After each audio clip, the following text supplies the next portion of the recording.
Michael Jordan had a secret to get psyched up. He'd make up insults and take everything personally to motivate himself. If an opposing player even looked at him wrong, or sometimes did nothing at all, Jordan would invent a story that they disrespected him just to light a fire. In one famous case, a no-name player, LeBradford Smith, had a great game against him. Jordan pretended Smith said, "Nice game, Mike," in a mocking way. In reality, Smith never said it. Angry, Jordan dropped 36 points in the first half of their very next matchup, utterly destroying him. Years later, Jordan admitted he made that story up to psych himself up. This habit of turning any slight, real or imagined, into competitive motivation became legendary in The Last Dance documentary. It shows how far he'd go to never lose. "I failed over and over again in my life, and that's why I succeed." Michael Jordan. I'm not a huge fan personally of leaning into the dark side to get your energy, but it can be extremely powerful in short bursts. What do you think? If you've been here before, drop a hashtag Believe in the comments below so I can feature you here in a future video. And if you're new, welcome to Believe Nation, the only channel that helps you believe in yourself daily, one video at a time. Believe. Why anger can boost performance. Michael Jordan wasn't the only one to turn negativity into motivation. NFL legend Tom Brady similarly kept a chip on his shoulder after being the 199th draft pick, using that feeling of disrespect to drive himself to greatness. Walt Disney's newspaper editor once fired him for lacking imagination and having no good ideas. Instead of giving up, Disney proved them wrong by later creating Mickey Mouse and Disneyland, transforming that early insult into motivation for success. These stories show a common pattern. Sometimes being doubted or insulted fires people up to work harder and achieve more. Why does this dark side motivation work? Anger and frustration can light a spark under you. When you feel angry, your body pumps out adrenaline, your heart beats faster, you feel a surge of energy, and you focus on defeating the challenge in front of you. Psychologists say all emotions have a purpose, even the negative ones. Anger is basically a signal that something is wrong or unfair, and it prepares you to fix it. In Jordan's case, anything that felt like disrespect became gasoline to a high-powered engine, fueling his drive to win. Anger might feel like a negative force, but it can actually give you a surge of energy to overcome the obstacles in front of you. In fact, scientific studies have found that people perform better on challenging tasks when they're a bit mad compared to when they feel neutral or indifferent. In one set of experiments, participants were purposely made angry by, say, facing insults or frustrating problems, and then given hard problems and games to tackle. The results were pretty clear. Those who got angry first persisted longer and scored higher on the tough tasks than those who stayed calm. The anger created extra effort and focus toward the goal, often leading to greater success. As one researcher put it, anger increases effort towards attaining a desired goal, frequently resulting in greater success. So, a little bit of that fiery feeling can push you to do what you didn't think you could do. Interestingly, positive emotions alone aren't always enough in high-stakes moments. We usually prefer to feel happy or relaxed, but mixing in some anger can supercharge your motivation. A recent psychology study suggests that a mix of emotions, including negative emotions like anger, result in the best outcome. So, in other words, tapping into your dark side once in a while in small doses might give you an edge when you face a difficult goal. It's like how Michael Jordan famously found any little slight and said, "I took it personally." That mentality gave him an extra competitive edge when he needed it most. Also, if you want to take real action after this video, I made a free worksheet just for you. It covers the top lessons from today, gives you space to write your biggest takeaways, and helps you build a simple action plan. It's 100% free. Just click the link in the description below to go grab it. I'll see you there. The dangers of living in anger. While anger can pump you up to win, living in a constant state of anger has serious downsides. Michael Jordan could turn it on during a game, but you wouldn't want to carry that fury all the time. First off, being angry too often is hard on your health. Studies show that people who are frequently angry are more prone to health issues like high blood pressure, heart attacks, strokes, and chronic pain. It also hurts your relationships. If you're always irritable or lashing out, friends and family won't exactly enjoy being around you. Another big risk of leaning into the dark side is it can lead to bad decisions. Anger is a powerful emotion, but it isn't very smart on its own. When you're mad, you might act without thinking of the consequences. Researchers found that while anger boosted people's success in a task, it also made them more likely to cheat or behave unethically to achieve that success. In one experiment, angry participants solved more problems, but they also were more willing to bend the rules to win. And that makes sense. Anger just wants to remove the obstacles, and sometimes it doesn't care how. If you let anger control you, you might end up doing something that you regret, like hurting someone or breaking someone or cheating in pursuit of your goal. As psychologist Dr. Heather Lynch explains, the intense responses that come with anger are not necessarily leading you towards a good or beneficial response. Because of these dangers, it's important not to stay in attack mode constantly. Think of anger like a burst of fuel. Great for short sprints, but too toxic to use all day. And if you're angry all the time, it will drive out positive feelings and leave you stressed and drained. Even Michael Jordan, as ferocious as he was on the court, didn't live his entire life in vengeance mode. He could turn it on and enjoy his victories after the game. But for the rest of us, the key is making anger serve you, not control you. Use it when you need that push, but don't let it take over your mindset or turn you into a person that you don't want to be. How to harness the dark side productively. So, how can you lean into the dark side safely using anger or frustration as a tool without burning yourself out or doing something you'll regret? Here are a few tips.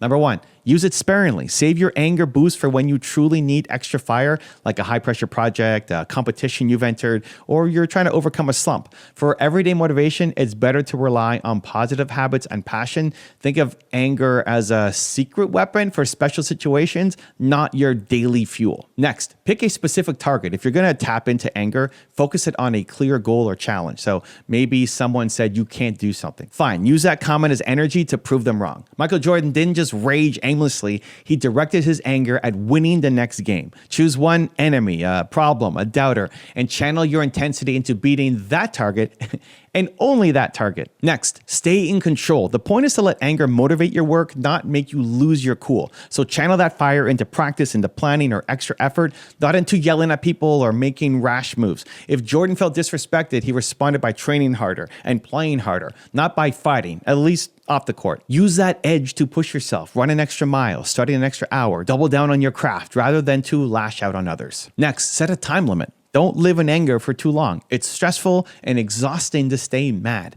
Give yourself a mental time frame to use that I'll show them energy. So for example, okay, I'm going to spend the next hour totally focused, fueled by this frustration, and knock this task out of the park. And after that, let it go, cool down, and reset to a positive mindset. Remember, anger is a sprint, not a marathon. Next, reconnect with your positive why. After you've used that burst of dark energy, refocus on the positive reasons you do what you do. Maybe you ultimately play basketball because you love the game, or you build your business because you want to help customers.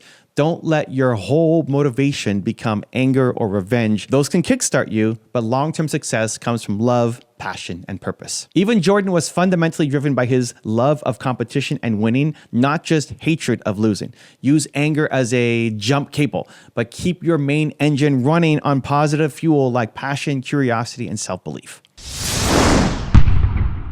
Light and dark in balance. To maximize your potential, you don't have to be angry all the time. But in those moments when you're feeling flat or facing a huge challenge, channeling a bit of that dark side can give you a powerful boost. Michael Jordan showed that even imagined insults could ignite a real flame in his performance. A short burst of anger or indignation can shock you out of complacency and into action. It can make you say, enough. I'm going to give it everything I've got. And sometimes that's exactly what you need to break through a barrier. Just remember that anger is a tool, not a lifestyle. Use it wisely. It can help you smash a goal or silence a critic. But if you rely on rage for too long, it will cost you in your health, your happiness, your relationships. So take a page from the champions. When someone doubts you or life knocks you down, you could take it personally for a moment and let that light a fire in you, then channel that fire to do something great. Prove to yourself what you're capable of. After you've turned that spark into success, let the anger go and enjoy the win, because you earned it. And congratulations, you're one video closer to who you're meant to be. Believe. Now let's look at the incredible story of Nike founder and Michael Jordan collaborator, Phil Knight. Phil Knight, the founder of Nike, was $50,000 in debt, facing bankruptcy, and on the verge of losing everything.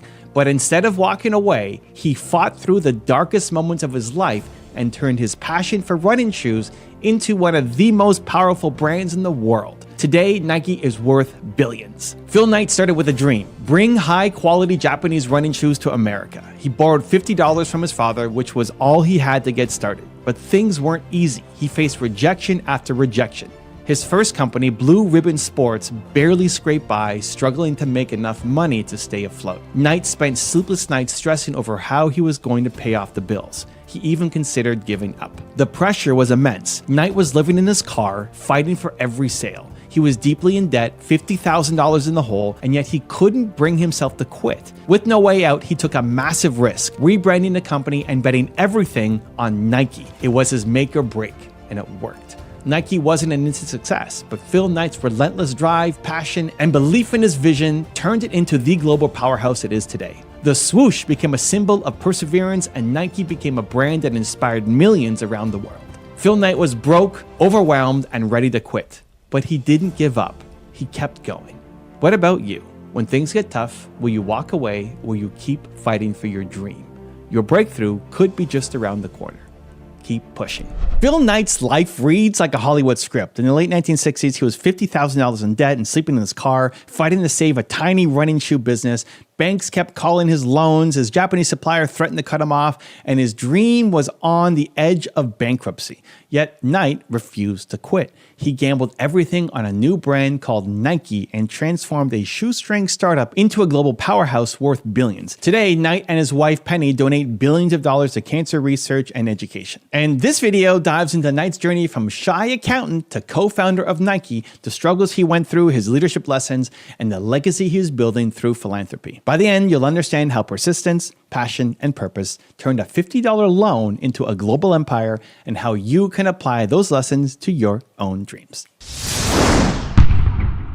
Roots, Portland kid with a dream. Phil Knight was born in Portland, Oregon on February 24, 1938. His father owned the Oregon Journal newspaper, so Phil grew up surrounded by stories but rarely received pocket money. His father believed children should earn their own way. At Cleveland High School, he ran middle distance track but wasn't a star. He enrolled at the University of Oregon in 1955 and joined legendary coach Bill Bowerman's track team. Bowerman tinkered with shoes to shave seconds off his runners' times, and this obsession with performance ignited Knight's curiosity. After graduating with a business degree in 1959, Knight served a year in the U.S. Army and then attended Stanford Business School. At Stanford, he wrote a paper arguing that Japanese running shoes could undercut dominant German brands because of lower labor costs. This assignment planted the seed for Nike. It taught Knight that business plans can start as simple ideas and that passion for a hobby like running can become a business. A $50 loan and a trip to Japan. Knight didn't jump straight into business though. After Stanford, he sold encyclopedias and worked as a CPA, but the shoe idea wouldn't leave him alone. He borrowed $50 from his father and flew to Kobe, Japan in 1962. There at the Onitsuka Tiger factory, he cold pitched a distribution deal for Tiger running shoes in the United States.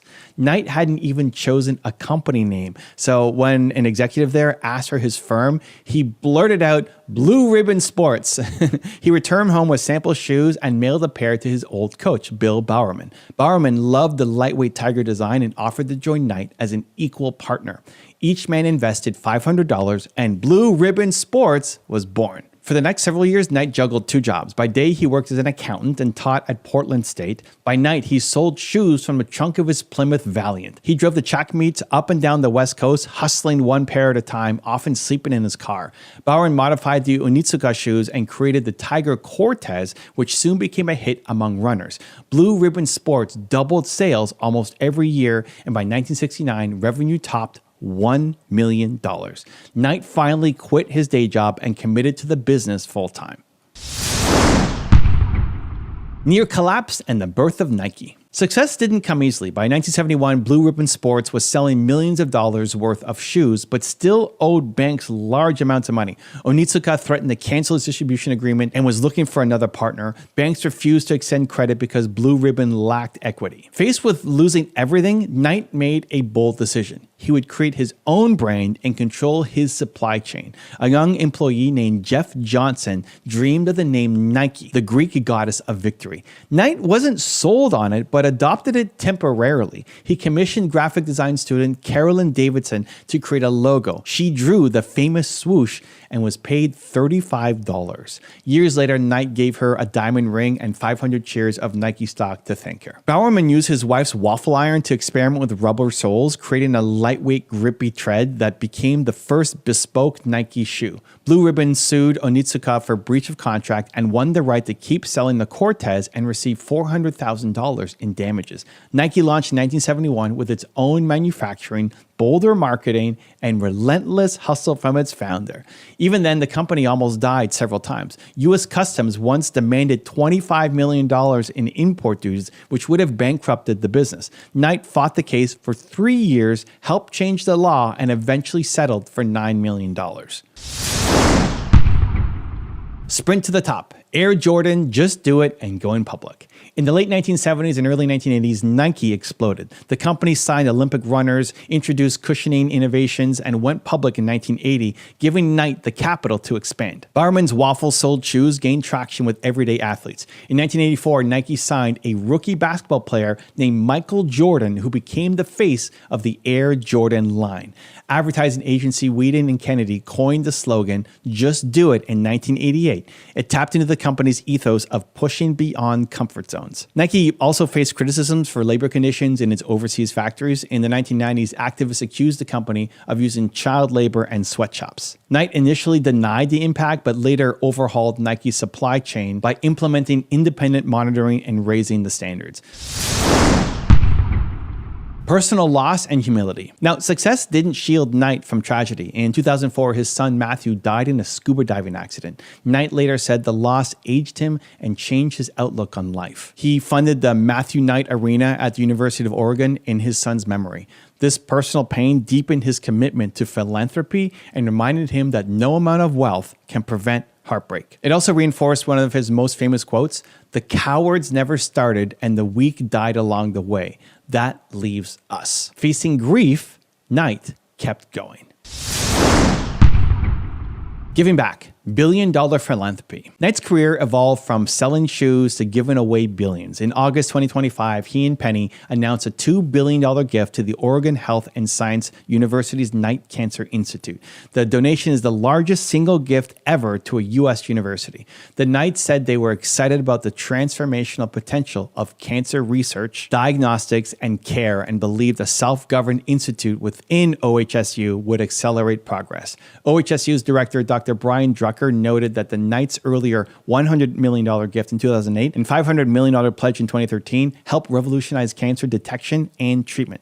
This new gift will expand clinical trials, provide nutrition and counseling services, and set a new benchmark for philanthropy. But beyond cancer research, the Knights have poured money into education and community development. They donated more than $500 million each to the University of Oregon and Stanford University. In 2023, they pledged $400 million to Portland's 1803 Fund to revitalize the historically Black Albina neighborhood.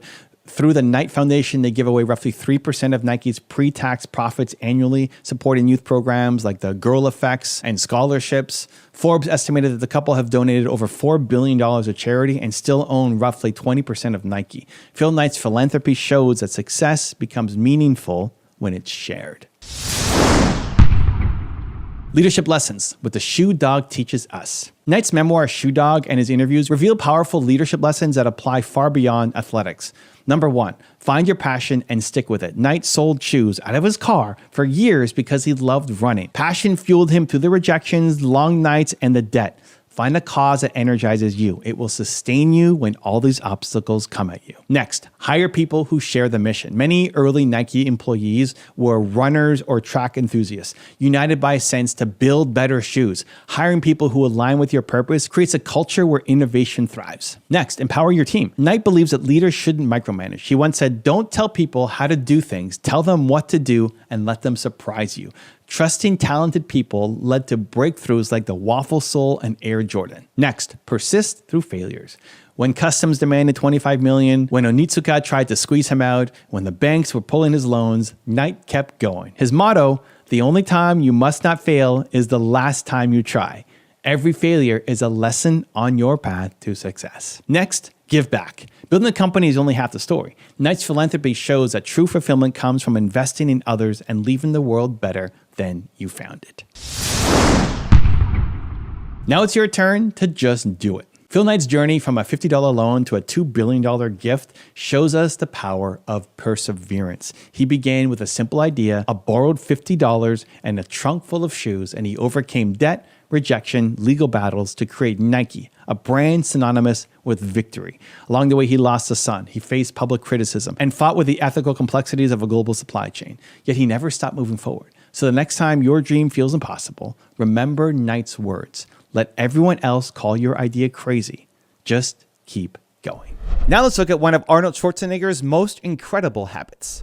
Arnold Schwarzenegger had a secret trick that he used to stay motivated even on days he didn't feel like training. He believed that each training session should be recorded so you can see if you are improving. So he recorded the exercises, sets, reps, and weights to make sure he improved slightly each session. Then he reviewed his notes weekly to set small, specific goals for the next sessions, like adding 5 pounds to a lift or improving his posing symmetry. In interviews, he said this habit helped him visualize progress and stay disciplined even when his motivation dipped. He visualized his success constantly, imagining his muscles growing, his career advancing, and his future self achieving his goals. As Schwarzenegger said, first, create little goals for yourself. Don't worry about the big, broad stuff for now. Focus on making improvements and banking achievements one day at a time. Track your progress with a journal. Arnold's first key to staying motivated was tracking his progress. He wrote down every workout, every exercise, how many sets and reps, and what weight he lifted. Why is this so important? Because progress you can see, even if it's small, fuels your motivation. When you record your results, you have proof that you're getting better bit by bit. Keeping a workout journal helped Arnold see his improvements from one session to the next. For example, if he did 10 reps at 200 pounds last week, that's 11 reps this week. That's a win. By writing it down, he could actually see those small wins. This gave him a sense of accomplishment each time. It's like giving yourself a little high five for getting stronger or faster. Tracking progress also helped him find patterns and plateaus. If a certain exercise wasn't improving over a couple of weeks, Arnold would know it from his notes. That meant he could adjust his plan intelligently whenever he hit a plateau. In other words, his journal told him what was working and what needed change. This approach turned training into a science experiment. You try, you record, and you learn from the data. How can you apply this? Start a simple journal for whatever goal you have. It could be workout, studying, or any skill you want to develop. Write down what you did and one thing you improved. Over time, you'll build a visible track record of your growth. Whenever you feel unmotivated, you can look back and clearly see how far you've come. Those notes can re-energize you on tough days, just like they did for Arnold. Set small, specific goals for improvement. Arnold didn't just write things down, he used his notes to set small, specific goals for next time. Every week, he would review his training journal and decide on tiny improvements for the upcoming sessions. For example, he might aim to add 5 pounds to a lift or do 1 extra rep or improve the symmetry of a posing routine. These goals were clear and attainable, not huge leaps all at once. Why small goals? Arnold found that setting little targets kept him focused and motivated without feeling overwhelmed. Big goals like winning a championship or dramatically changing your body can take a long time to reach. If you only chase the big goal, you might get discouraged by how far away it is. Instead, Arnold broke the journey into bite-sized pieces. Each small goal he achieved became a banked achievement, proof that he was moving forward. In his own words, first create little goals for yourself, focus on making improvements and banking achievements one day at a time. By concentrating on one training session at a time, he built momentum. Those small wins added up week after week. Setting specific goals also gives you something tangible to shoot for each day. It answers the question, what am I going to accomplish today? Rather than vaguely saying, I want to get fit or I want to be a champion someday. Arnold would say, I will increase my bench press by 5 pounds this week, or I'll practice posing 10 minutes longer to improve my form. Those were concrete actions. When you achieve them, you get a jolt of confidence and motivation to set the next goal. You can do this too. Think of a big goal that you have and then break it down. What is a tiny step you can take today or this week that moves you forward? Make it specific. It could be writing 1 page of your book, learning 5 new vocabulary words in a language, jogging for an extra 5 minutes. Write it down and aim for that. Achieving these mini goals will give you a constant stream of success experiences. And over time, the big goals won't seem so far away because you're steadily closing the gap. Review your progress and adjust. Another big part of Arnold's secret was his weekly review habit. He didn't just record the data and forget it. He actually looked back at his notes every week to see how he was doing. This review helped him celebrate his progress and also make changes to his plan when needed. It's a powerful habit to keep you on track. When Arnold sat down at the end of the week with his training journal, he asked himself, did I improve this week? Did I hit my small goals? What can I do better next week? By reflecting regularly, he kept his training from becoming autopilot. It kept him engaged and mindful of his journey. If he noticed he was improving steadily, that boosted his confidence. If he noticed he fell short on a goal, he didn't get upset. He used it as information to tweak his approach. Maybe he needed more rest or to change an exercise. This way, he was always learning and adjusting rather than getting stuck in a rut. Adjusting your plan is important because life is not always linear. Maybe you set a goal to run 3 times a week, but you managed 2 runs this week. Why? Maybe your schedule was hectic or you were recovering from an injury. In your weekly review, you can figure out what happened and then adjust. Arnold did this with his bodybuilding. If one strategy stopped giving results, he would switch up his exercises or nutrition based on what his notes told him. He treated setbacks as feedback, not failures. So, for you, try having a quick review for yourself. Maybe every Sunday, take 10 minutes to think or write about your progress. Ask what went well this week and what didn't. Congratulate yourself on the small wins you achieved, no matter how tiny. Then decide on a few specific actions for next week, your new small goals. This habit keeps you moving forward continuously. It's like course correcting a ship on a long voyage. Small corrections each week will keep you on the path to your big destination. As Arnold showed, progress tracking and regular adjustment ensure that you're always improving and never stagnant. Visualize your success clearly. Arnold was a huge believer in the power of visualization. He didn't just go through the motions of training, he constantly imagined his future success in vivid detail. He would visualize his muscles growing bigger and stronger with each rep. He pictured himself winning trophies on stage and becoming the best in the world. He even visualized life beyond bodybuilding, seeing himself as a Hollywood action hero and successful in his career long before it happened. This mental movie played in Arnold's mind all the time, and it kept him excited and driven. Visualization is like a rehearsal for success. Arnold has said that you need to make your vision so clear that you can practically touch it. In fact, he advises you to make your vision so sharp that it's as if you tattoo it to the inside of your eyelids, meaning you should see your goals every time you close your eyes. When you visualize, you are reminding yourself why you're putting in the work. On days when he didn't feel like working out, Arnold would recall those mental images of standing victorious on the Mr. Olympia stage or a movie set. That image would spark his inner fire because he knew each workout was a step towards making that picture real.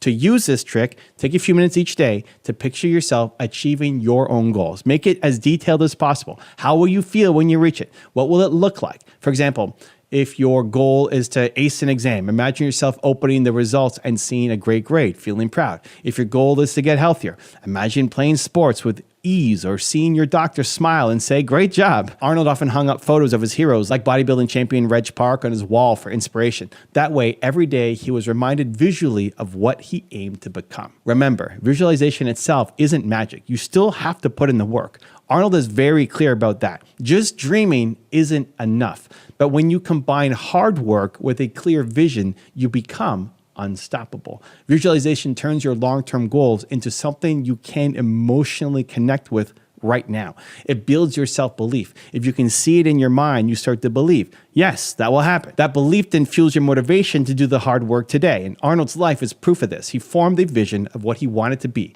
kept it front and center, and worked for it relentlessly. And he achieved it. You can do the same with whatever dream drives you.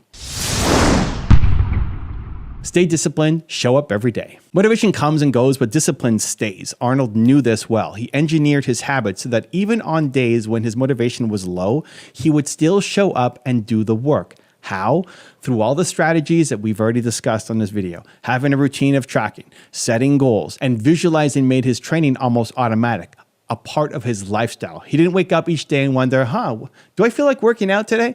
He simply did it because it was on his plan. That is discipline, doing what needs to be done even when you don't feel like it. One of Arnold's famous sayings from his newsletter is, champions don't wait for perfect. Champions show up every single day. In other words, you can't just train or work hard only on the days you feel great or energized. You have to commit to consistency. By logging every session and aiming for small improvements, Arnold made sure he had a reason to train every day because each day was an opportunity to hit a new mini goal or to beat yesterday's self. He treated it like a game where he was competing against his past performance. And this mindset can help remove feelings of dread or procrastination. You start focusing on the process, today's task, rather than a distant outcome. Discipline is like a muscle. The more you exercise it, the stronger it gets. Each time you push yourself to stick to your plan, whether it's doing your workout, finishing your homework, practicing an instrument, you are training your discipline muscle. Arnold trained his discipline muscle every day in the gym. Over time, showing up became a habit, not a struggle. Consistency was his superpower. Even if he felt lazy or tired on a particular morning,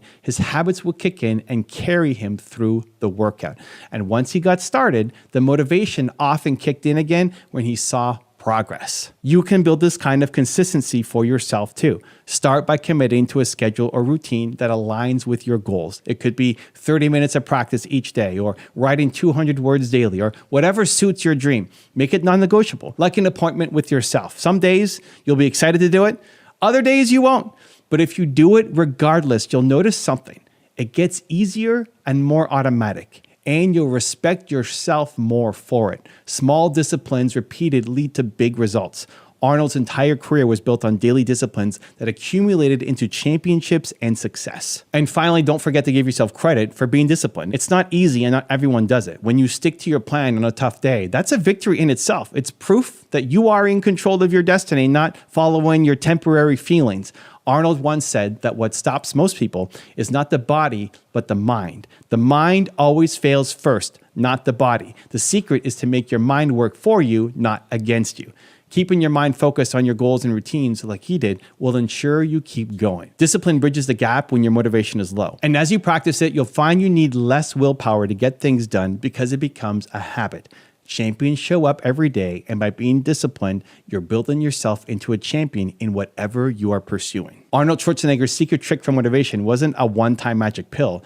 It was a set of habits and mindsets. Track your progress, set small daily goals, visualize your success, and stay consistent. These tools kept him improving and pushing forward even when he didn't feel 100%.